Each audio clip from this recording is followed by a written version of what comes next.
Good evening. Good evening, ladies and gentlemen. Do we have sound? Yes, thank you.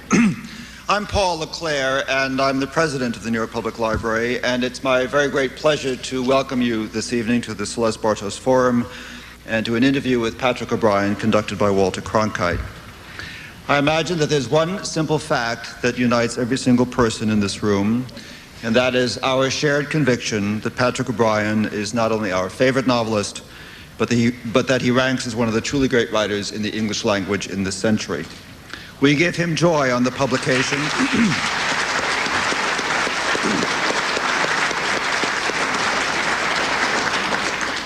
We give him joy on the publication of Blue Nile at the Mizzen, because we know full well how much joy he will give to each of us in this, the 20th novel in the Aubrey Maturin series.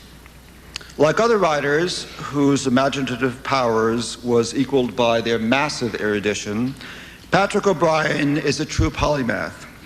He is a gifted linguist, a respected translator, a student of natural history, of naval history, of medical history, an experienced seaman, a master literary stylist, and an expert in the world about which he writes. He is the author of the phenomenally successful Aubrey Maturin seafaring novels, of course.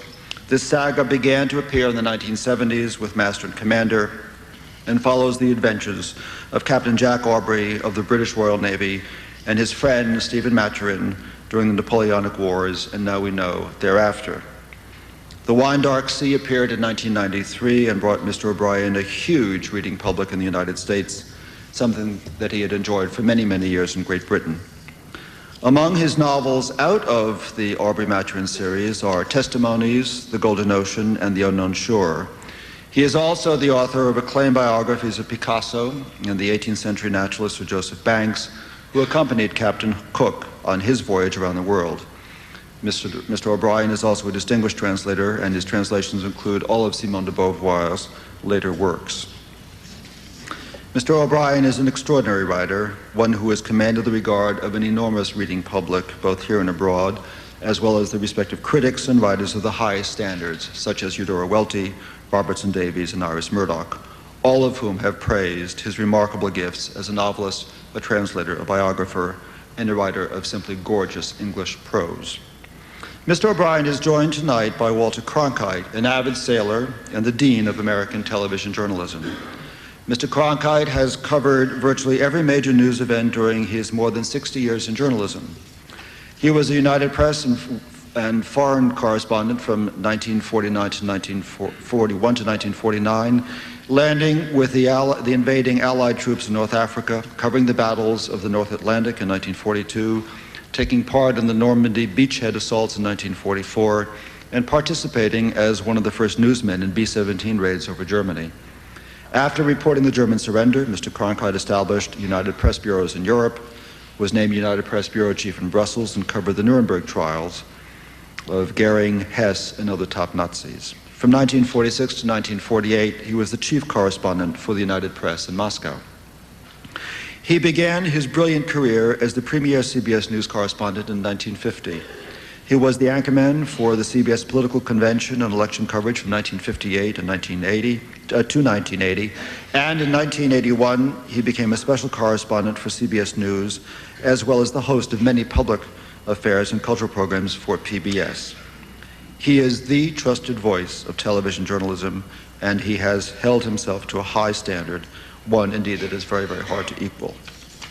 Mr. Cronkite is also the author of 5 books, including 3 accounts of his sailing adventures. About books, there are a number of books that are here tonight. Each of you should have already received, thanks to the extraordinary generosity of W.W. Norton, complimentary copies of Master and Commander, the first in the Aubrey Maturin series. And if you haven't received one, we invite you to take one as you leave. For those of you who have already read it, please give it to somebody else who hasn't yet entered into the magical world of Patrick O'Brian. We also have copies, some signed, of Blue at the Mizzen that are available at the door, on the right hand of the door. After the conversation between Mr. O'Brian and Mr. Cronkite, we may have time for some questions. Please use the microphones that are to your left or right or in the back of the room so that all of us can hear your question. Mr. O'Brien has also asked that I ask you to be sure that your questions are about his work. He will not be taking questions about his personal life this evening. Now, ladies and gentlemen, please join me in welcoming Patrick O'Brien and Walter Cronkite to the New York Public Library.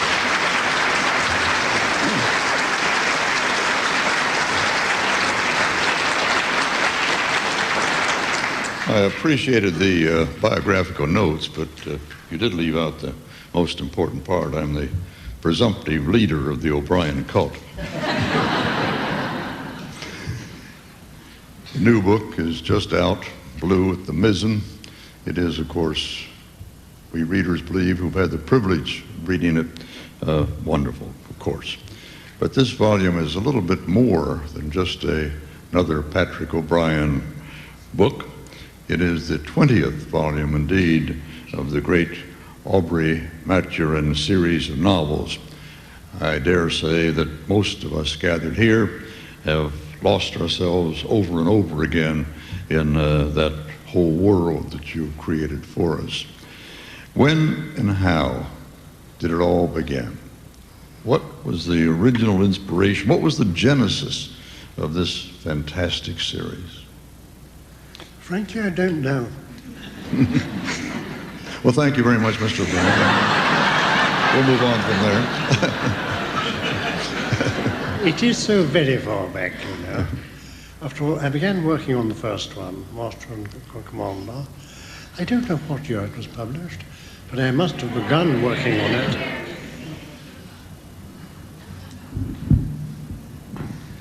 I must have begun working on it at least a year, 18 months before it was published.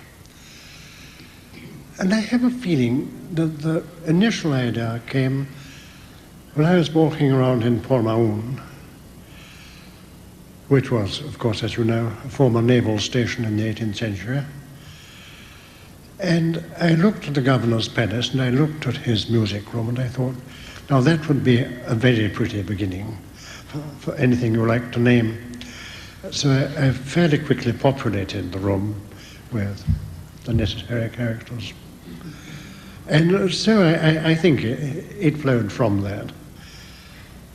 And clearly, one thing, if you understand me, follows another. I mean, that's the usual street course of events. And eventually, it was a work of a reasonable length, whose end satisfied me moderately well. The names, how did the names come from? Knowledge of somebody by that name who you wish to write into the books? No, not at all, not at all. Why I call them that, frankly, again, I don't know. These things float in out of the ether, like migrating birds. Did you have any idea that you were embarking upon a series? Did you plan them as a series? No, I didn't, but I did see that they had vast potentialities. I won't say I fulfilled anything like that. They're full potentiality, but then I am but mortal, human, and limited in my powers. Did you ever have a sense that Aubrey and Maturin had somehow or other taken over and were demanding that you do another book? No, indeed, no. I know a lot of writers say that their characters take over, but I've never experienced that at any time. I'm not an inspired writer. At any time, could you look ahead to what Jack Aubrey and Stephen Maturin would be doing 3 or 4 books down the line? Well, you see, there's such a wealth of possibility that I suppose I may have. I mean, if you look at James's Naval Chronicle, I have the 7 volumes, and it's absolutely packed with naval actions. I mean, you pays your money and you takes your choice. How have Jack and Stephen developed through the years? They've grown older, of course. Have they changed in your perception at all well, yes, in these years? They've quite naturally aged. Maturin less than Aubrey, who really was very raw at the beginning, and indeed somewhat incautious. But Matthew, I don't think, is essentially changed. His factual knowledge has increased naturally because, I mean, he's an inquisitive creature and he accumulates. But the desire for knowledge was there from the beginning. And without that, you don't do much, really. Did Maturin ever, in your imagination, show any unpleasantness, any anger over being so ugly? Well, I mean, I'm tolerably used to that. I can cope. I could wish to be otherwise. I could wish to be 2 meters tall. But, I mean, as you cannot add a meter or even a cubit, you have to be content with what you are allotted. And I've been reasonably content. Of course, he couldn't really complain. He didn't win a particularly attractive woman in his life. Beyond the superb writing and the storytelling, I think what's impressed your readers perhaps most is the vast research that clearly is called for, which you must have indulged. The political and the social history pretty well were there, but what about all the rest of it? What about that botanical knowledge, the medical knowledge that you expressed, the state of the art of medicine at the turn of the 19th century, the very tools and that were available in the medicines that were available at the time. And what about the nautical information? The nautical information. I'm sorry, I didn't get that word. The nautical, about the ships themselves and how they sailed, what they looked like, how they reacted, how they could be maneuvered. The formidable research. Tell us about it. I was born to maritime matters. It came pretty naturally. And the medical side, my father was a medical man, a bacteriologist, so I was surrounded with, in a medical atmosphere, that came really without very much research. I mean, as solid, definitive research. And as for the literary side, I was a rather sickly child, spent a lot of time in bed, and I read a great deal. And most of my reading was 18th and early 19th century, and it just, one absorbs it without really very arduous study. One of my favorite books, from a very early age, was Boswell's Johnson. Nobody could like Boswell, but he did write a marvelous book. Oh, he really did. And I have the first octavo edition, and my hand goes out for it, and I sit down, I read a couple of pages, and a couple of pages goes on to 20 or so, and I do get such pleasure from it. The same applies to various old volumes of Gentleman's Magazine and things of that sort, all of that period. Am I not talking loud enough? No, not at all. Well, I'll roar and bellow if that suits. Like Aeolus. Well, now you won't miss a syllable, I trust. Are you yourself interested in beetles, for heaven's sakes? In beetles? In beetles? Yes. Are you? You collect beetles? I'm moderately well informed about beetles. I've liked some of the more imposing kinds. Some of us of a certain age were glad to be able to read of beetles and not have to listen to them for all those years. Well, I mean, it's a matter of choice, isn't it? Are any of these tales do they fall into the area of personal experience? Have you ever hiked the Andes? Have you ever? The Andes, no, lost. But you'll forgive me if I don't answer personal questions much. Imagine that I've scaled Everest, if you choose. Where does the material come from for all those detailed descriptions of the countryside? Well, I mean, having lived in the countryside, one does see a field mouse, for example, or one follows a fox, particularly if one pursues him. These things just do come if you have a fortunate youth, and mine was very fortunate. the flora and the fauna on every walk were so They are to be seen. described. I believe you never went to sea, is that correct? That helped, clearly.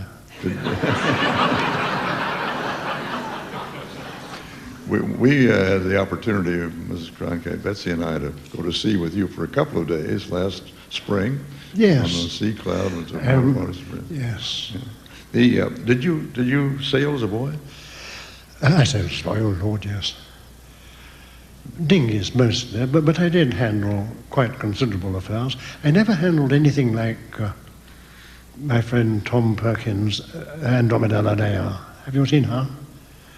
A splendid great catch. He wrote to me from some western part of the state, San Francisco, probably. And he said, "Sir, I admire your books, and I should like to lend you my, I think, 80-meter yacht with a crew of 7 and an intelligent chef, either in the Caribbean or the Mediterranean, according to your choice." And this came to me through my publishers, a deeply cunning set of men, and not to be deceived. And the publisher who looked after me said, in my, I think, 90 years of publishing, I have never seen a letter quite like this, so I've made some inquiries. And the man does, in point of fact, own very large sums of money. He has this yacht, and the offer is genuine. So I wrote back and I said, "Please, how very kind of you, send your yacht into the Mediterranean, because neither my wife nor I like these flying machines." What goes up? Now this, the dear man did. Andromeda Ladea had to come through the most appalling electric storm across the Gulf du Lion. So we lost radio touch, these modern things, you know. And we almost despaired of him. But he landed. I said, "Please come to Port Vente," which is within, it's a 10-minute walk from us. It's one of the few deep harbors in the Mediterranean. And so we went over, and there she was, looking really very, very elegant indeed. And he had told me she was tolerably luxurious, but when he showed us into our cabin, I was surprised to see 2 full-sized bathrooms, one each, and I thought, now, that's verges upon luxury. And they fed us very well indeed. Oh, they did. I did enjoy it. What sort of books did you read as a child? Books, did I read? Well, I mean, roughly what was available, and a lot was available. I remember pretty early, I was perfectly captivated by Jane Austen. Oh dear, she is so good. And I used to comb bookshops in the cheaper parts of the city, and I have acquired editions of her works, all in her lifetime. And now that I've become immeasurably wealthy, I have a first edition of Emma, perfect. Now. You pattern most of Aubrey's naval engagements after actual battles, I believe. If you go by the dispatches, you're very likely to make a major nautical error. And those I've looked up, of course. You placed them in the right historical context, exactly, the moment. So. All of them, of course. Did this ever give you a problem as a writer? Did that inevitable writer's desire to depart from the actual history, take over the action yourself? It is inevitable in point of fact, if you really admire the service, and I do very much. I don't feel it necessary to gild the lily. If you follow me. The what? I don't feel it necessary to attempt to gild the lily, nor paint the tulip. Right. Did you feel constrained at all that so much of your novels took place in that rather limited area on shipboard? I mean, what did that didn't give you much leeway? Well, in a way, you know, there is a very great advantage in having your community in a box, setting them out to sea in great real danger of starvation from shortage of food and of thirst and of the enemy, because the interactions become extremely close. Lower deck, upper deck, you have that distance between you and your next hammock, and necessarily you know one another extremely well.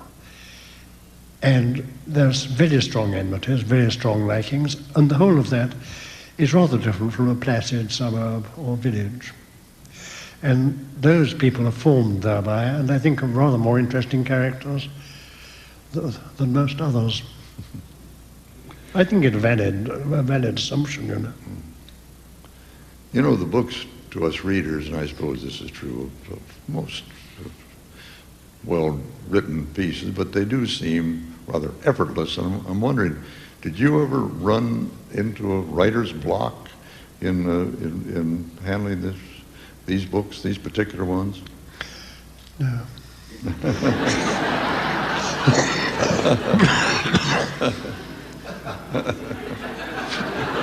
I see. Well, in that case, tell me how you do it.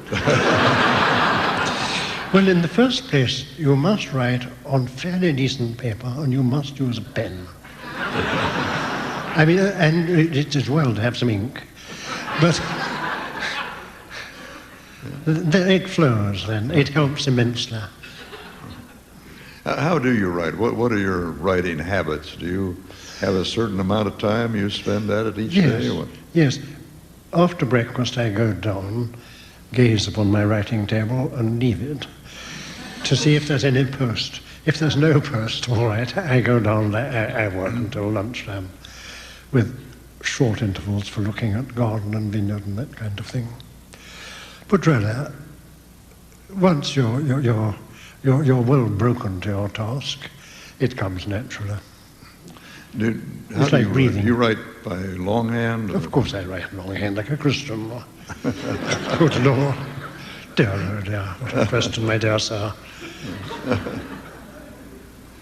Do you keep notes, I mean, when you're strolling, walking, when you're at a restaurant or something, do ideas come to you that you want to use later in dialogue or anything kind of? Rarely, but when I plot a chapter clearly, and there are some particular things that I note so that I shan't simply pass by.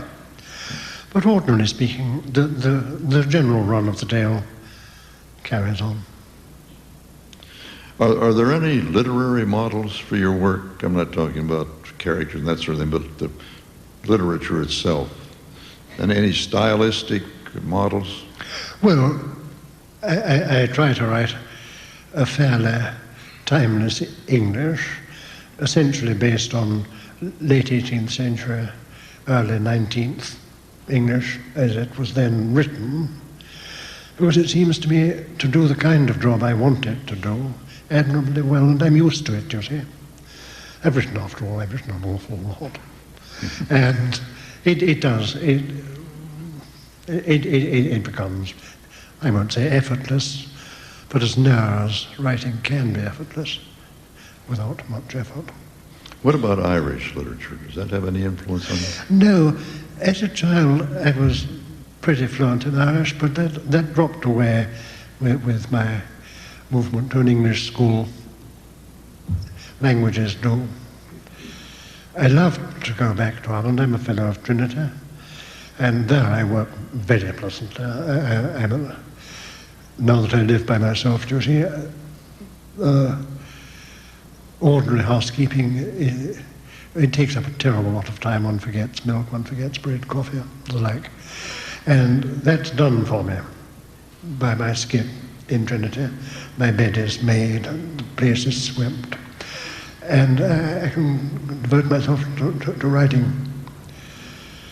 I have a very pleasant set of rooms now in a court called Botany Bay, which is fairly suitable for a man devoted, condemned to hard labour. Your work has been universally praised by the critics, many of whom have said that you're the greatest historical novelist of our time. in which I would certainly agree, but not that that counts as much as the critics who have said it, but it is important to comment. And you've actually been compared to Homer and to Jane Austen. Is this gratifying? It's immensely gratifying, but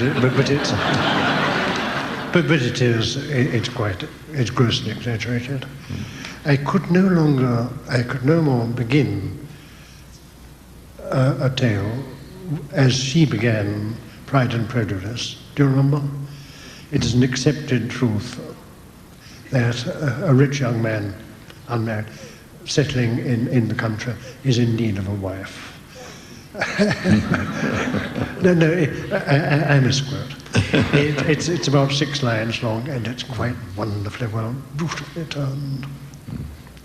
I think almost any writer would be delighted with any 2 or 3 of the quotes that are on the back cover of any one of your books, but for all of them so far to have another set of praise for each book is a remarkable achievement, and it only confirms what we all know.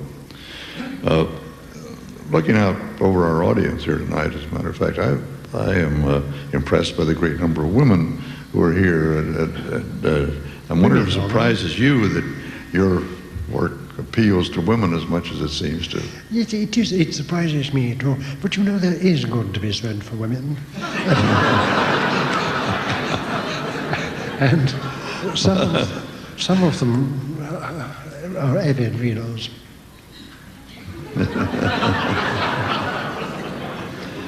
Among your other acclaimed works are many translations, particularly the works of Simone de Beauvoir. And I wonder if there are any other female writers who have particularly impressed you, you particularly admire. Colette. Oh dear, she was so good. Dear, she was so good. Wonderfully light touch, and she could be extraordinarily droll. And she was not wholly above a lewd innuendo, which pleased me in my youth. You know, we readers know, of course, what we like, but I'm wondering what you attribute the great success of the Aubrey Maturin books to. Well, the common good sense of the great reading public. I mean,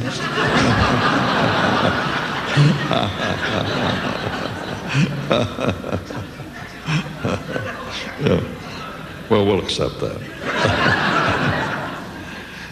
Many of us who were forced to rush to the bookstores in England and in the colonies, the Commonwealths that were for your early books, were puzzled by the long delay, it seemed to us at any rate, before an American publisher picked up your works. Thank God for W.W. Norton, I must say. But it was a while before you began publishing over here. What was the reason for that? Do you have any? Frankly, I don't know. I did my very best to be published over there was a very obstinate generation that would not buy them, and that discouraged the then publishers.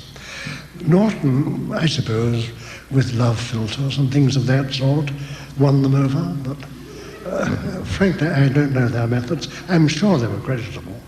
Well, fairly sure. With the difficulty of having to mine the bookstores in England and elsewhere in the colonies, they say I was forced to read the books out of order. I couldn't be sure I was going to get the next one. I should have made an arrangement with a British publisher, I realized at that time.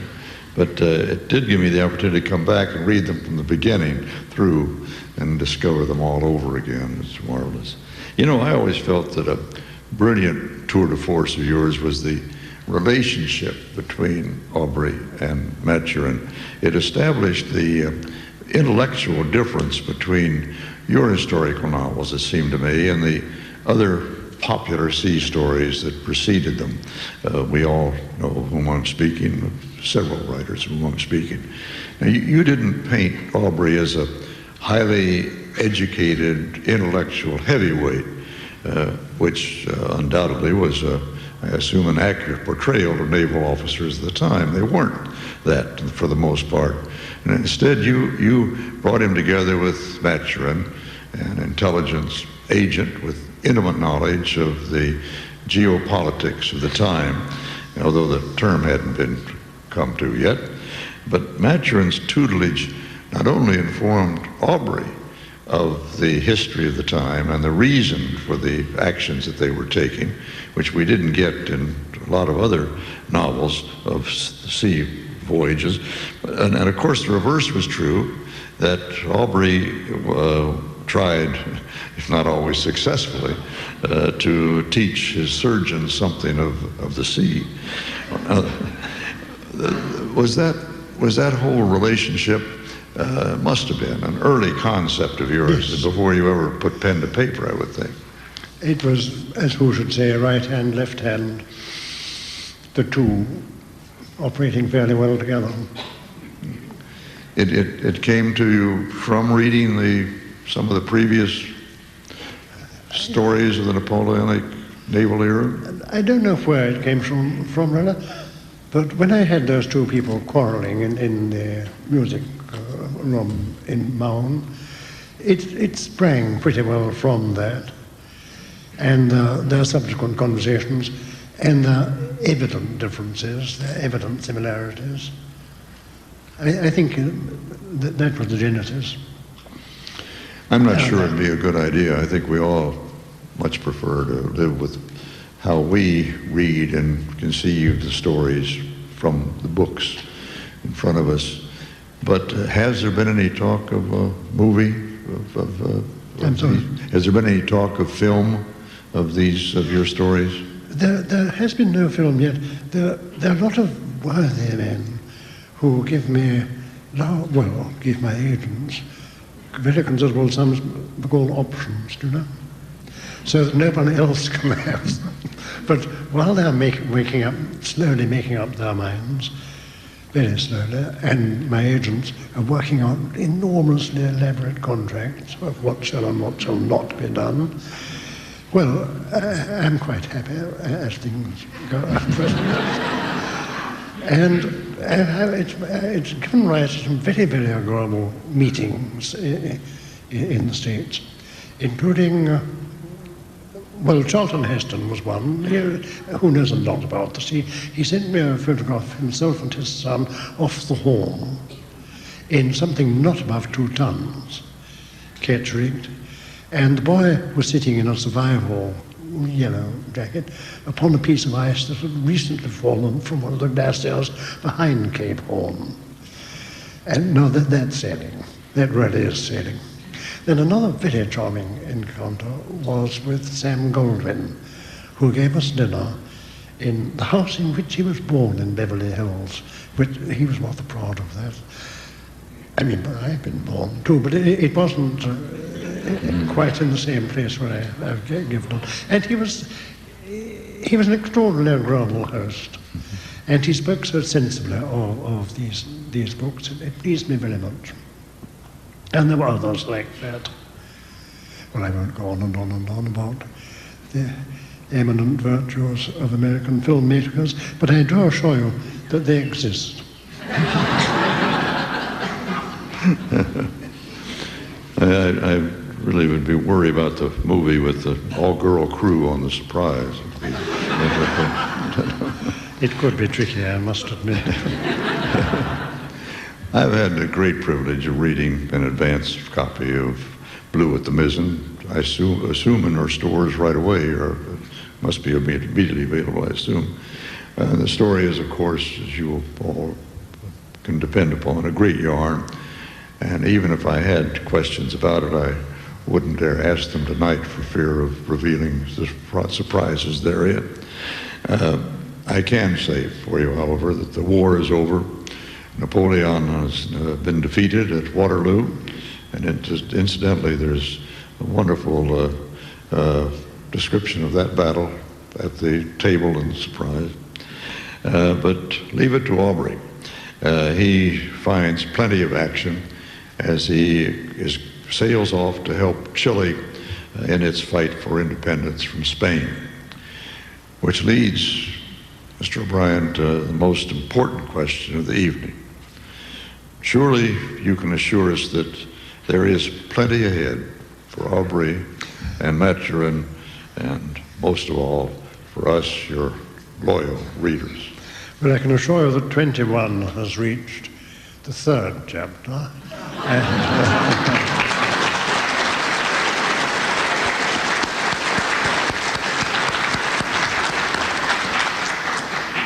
And I'm fairly clear in my mind how it will go on.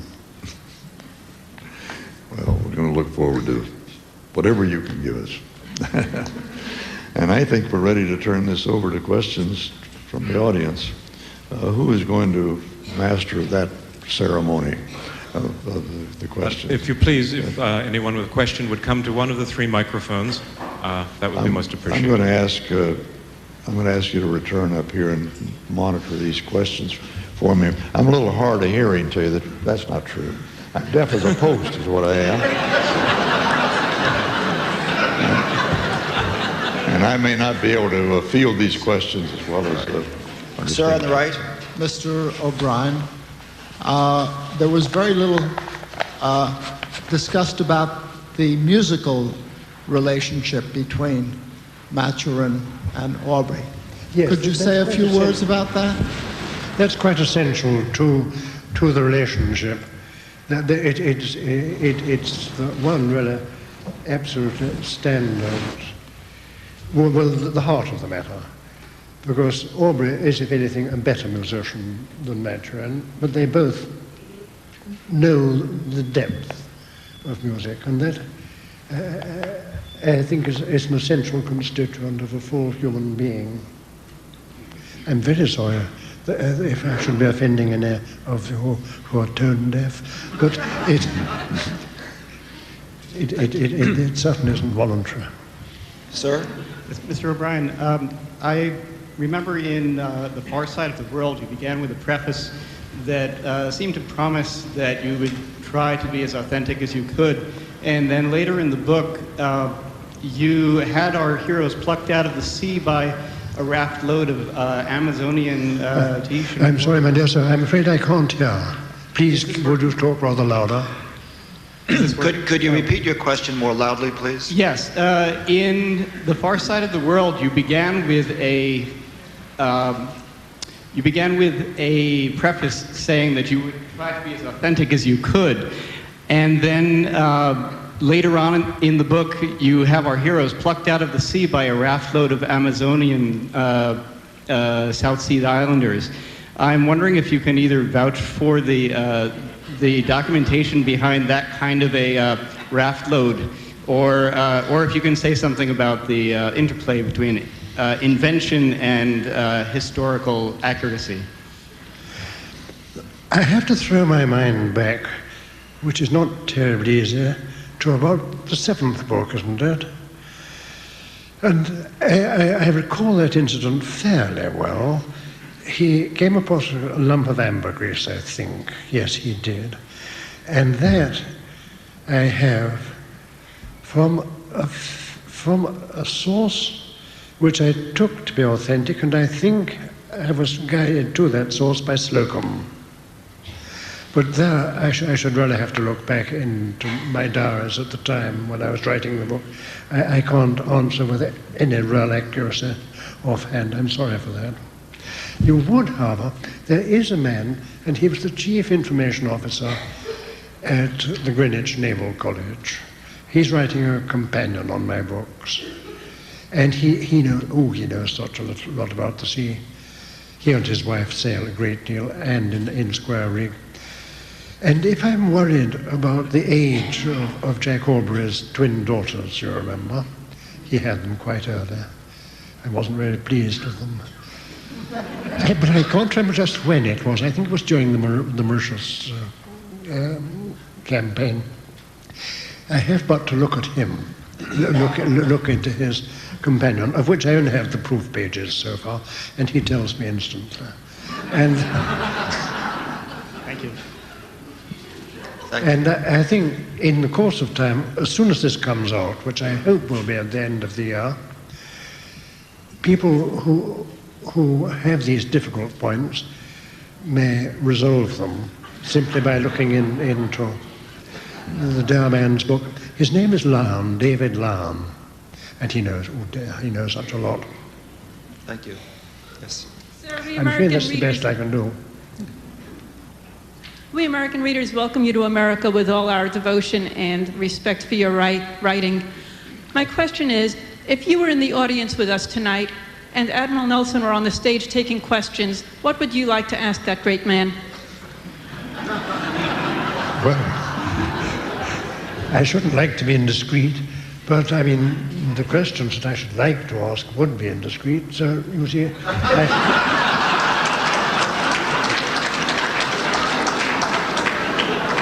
I must necessarily remain silent. Thank you for giving me the opportunity of remaining silent. Thank you. Sir? I think your technique of having Jack Aubrey inform Maturin about ships and so on, and having Maturin inform Jack is a wonderful way of getting the readers involved in understanding the plots and the details of all the stories. But I have a little trouble with Maturin, who is so inquisitive and so brilliant, an excellent swordsman. He kills people in duels, he fights, and yet he's the penultimate klutz on the ship and has such difficulty understanding the rigging and the ways and the nautical ways. I just find that a little bit disturbing that he can't get it.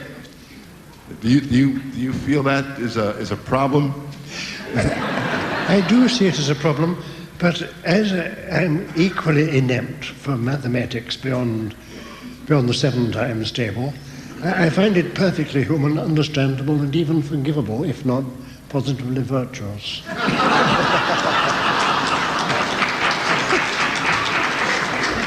Bonnie? Mr. O'Brien, welcome back. This is the second time I've gotten to hear you here.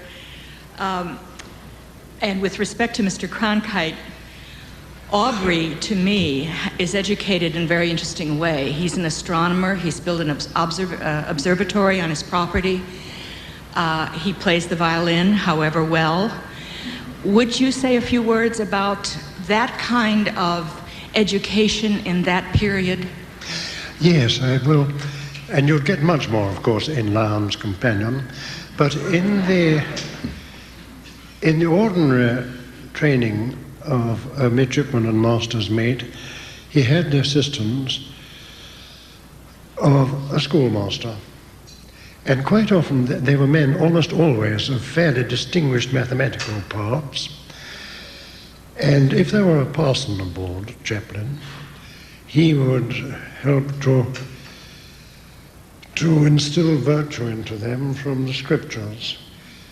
And if you read the scriptures, well, a certain form of moral, ethical, and literary education isn't necessarily absorbed. And I think that, and of course there's the mathematical side, and Aubrey was a natural mathematician. After all, he addressed the Royal Society on the nutation of the satellites, of the planets that are endowed with satellites. He could do little more than that. And I think that probably answers your question. I have a friend whose, let's see, I don't know how many grandfathers, it'd be about 5, who was a naval officer and who wrote back to his family, and the family kept those letters. And my friend's great-great-grandmother kept them carefully, and his mother was an historian trained at Oxford, and she has edited them into a book for the use of the family. And you see how this boy's general information, general literary education develops. And I don't think that he was very exceptional. He was fairly exceptional because he became an admiral, and admirals, it wasn't everybody who became an admiral. So I think he could be taken as a sort of high average sea officer. I hope that copes with, Thank you. with your question. Perhaps not. I heard no enthusiastic applause from the lady. Yes. Mr. There you O'Brien, go. I must say that I love beginning each of your books. I hate coming to the end. And as I reach those final pages, I'm always amazed because either a naval battle is going on or some other incredible event is taking place. And I wonder, how can this all be resolved within the next 3 pages? And is it your intention to leave us sort of hanging on a cliff? Your books end, of course, but they're not resolved. They end with an opening toward the future. Are you doing this in a Dickensian way? Well, it's not wholly unintentional, you know. And I will suggest this cure for your impatience, and that is to cut the last 3 pages out.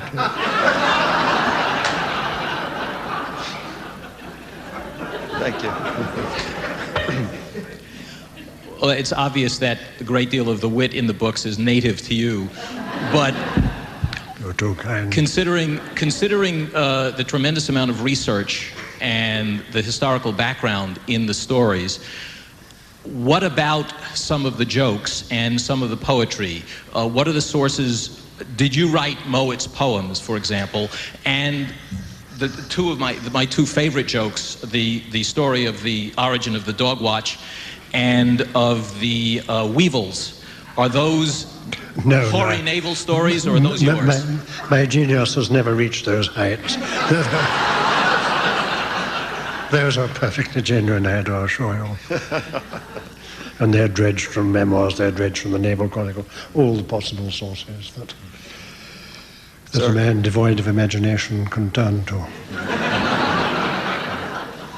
Dr. O'Brien, I'm sure you recall the picture of the sea cloud with 19 of your novels emblazoned on her sails. It took hours to fit them all on, and now you have outmoded it.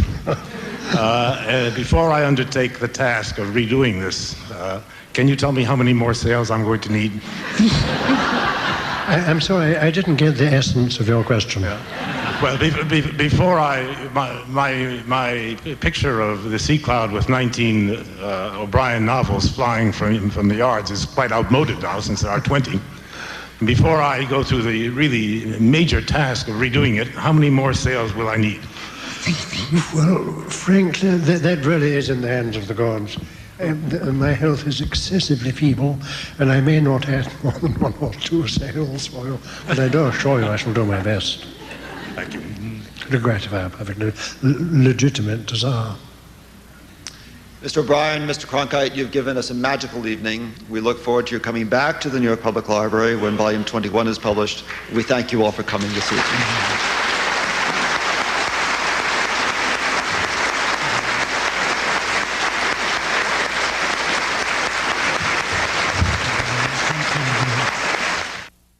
Over and over again in that whole world that you've created for us.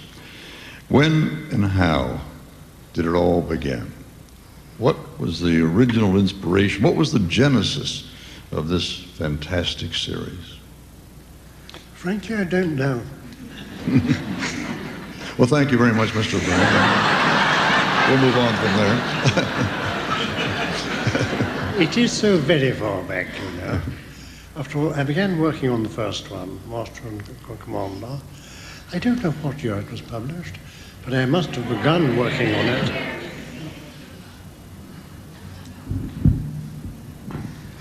I must have begun working on it at least a year, 18 months before it was published. And I have a feeling that the initial idea came when I was walking around in Port Mahon, which was, of course, as you know, a former naval station in the 18th century. And I looked at the governor's palace, and I looked at his music room, and I thought, now that would be a very pretty beginning for anything you like to name. So I fairly quickly populated the room with the necessary characters. And so I think it flowed from that. And clearly, one thing, if you understand me, follows another. I mean, that's the usual. Give it to somebody else who hasn't yet entered into the magical world of Patrick O'Brian. We also have copies, some signed, of Blue at the Mizzen that are available at the door, on the right hand of the door. After the conversation between Mr. O'Brian and Mr. Cronkite, we may have time for some questions. Please use the microphones that are to your left or right or in the back of the room so that all of us can hear your question. Mr. O'Brian has also asked that I ask you to be sure that your questions are about his work. He will not be taking questions about his personal life this evening. Now, ladies and gentlemen, please join me in welcoming Patrick O'Brian and Walter Cronkite to the New York Public Library.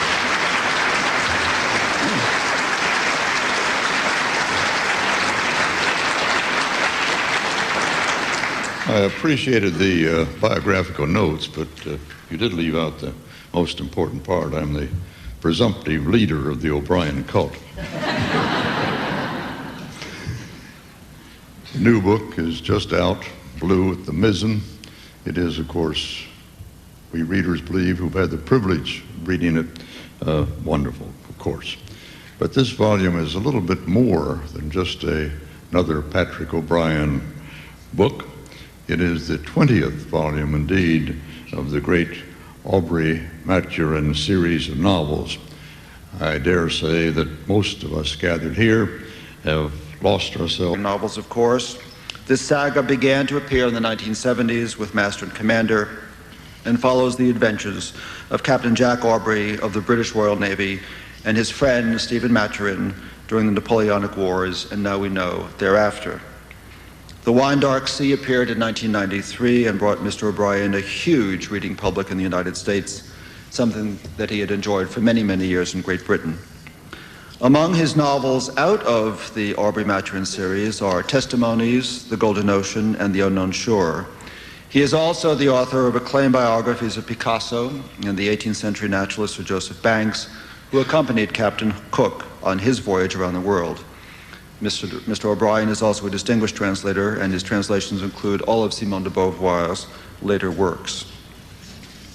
Mr. O'Brian is an extraordinary writer, one who has commanded the regard of an enormous reading public, both here and abroad, as well as the respective critics and writers of the highest standards, such as Eudora Welty, Robertson Davies, and Iris Murdoch, all of whom have praised his remarkable gifts as a novelist, a translator, a biographer, and a writer of simply gorgeous English prose. Mr. O'Brian is joined tonight by Walter Cronkite, an avid sailor and the Dean of American Television Journalism. Mr. Cronkite has covered virtually every major news event during his more than 60 years in journalism. He was a United Press and foreign correspondent from 1949 to 1944.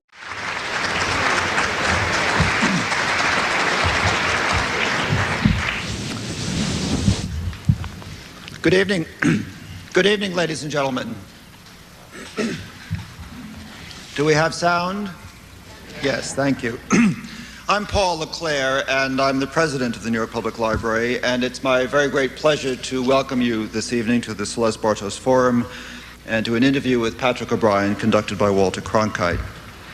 I imagine that there's one simple fact that unites every single person in this room, and that is our shared conviction that Patrick O'Brian is not only our favorite novelist, but that he ranks as one of the truly great writers in the English language in this century.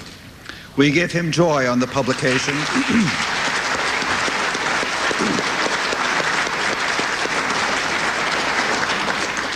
We give him joy on the publication of Blue Nile at the Mizzen because we know full well how much joy he will give to each of us in this, the 20th novel in the Aubrey Maturin series. Like other writers whose imaginative powers was equaled by their massive erudition, Patrick O'Brian is a true polymath. He is a gifted linguist, a respected translator, a student of natural history, of naval history, of medical history, an experienced seaman, a master literary stylist, and an expert in the world about which he writes. He is the author of the phenomenally successful Aubrey Maturin Seafaring 1941 to 1949, landing with the invading Allied troops in North Africa, covering the battles of the North Atlantic in 1942, taking part in the Normandy beachhead assaults in 1944, and participating as one of the first newsmen in B-17 raids over Germany. After reporting the German surrender, Mr. Cronkite established United Press Bureaus in Europe, was named United Press Bureau Chief in Brussels, and covered the Nuremberg trials of Goering, Hess, and other top Nazis. From 1946 to 1948, he was the chief correspondent for the United Press in Moscow. He began his brilliant career as the premier CBS News correspondent in 1950. He was the anchorman for the CBS Political Convention and election coverage from 1958 and 1980 to 1980, and in 1981 he became a special correspondent for CBS News, as well as the host of many public affairs and cultural programs for PBS. He is the trusted voice of television journalism, and he has held himself to a high standard, one indeed that is very, very hard to equal. Mr. Cronkite is also the author of 5 books, including 3 accounts of his sailing adventures. About books, there are a number of books that are here tonight. Each of you should have already received, thanks to the extraordinary generosity of W.W. Norton, complimentary copies of Master and Commander, the first in the Aubrey Maturin series. And if you haven't received one, we invite you to take one as you leave. For those of you who have already read it, please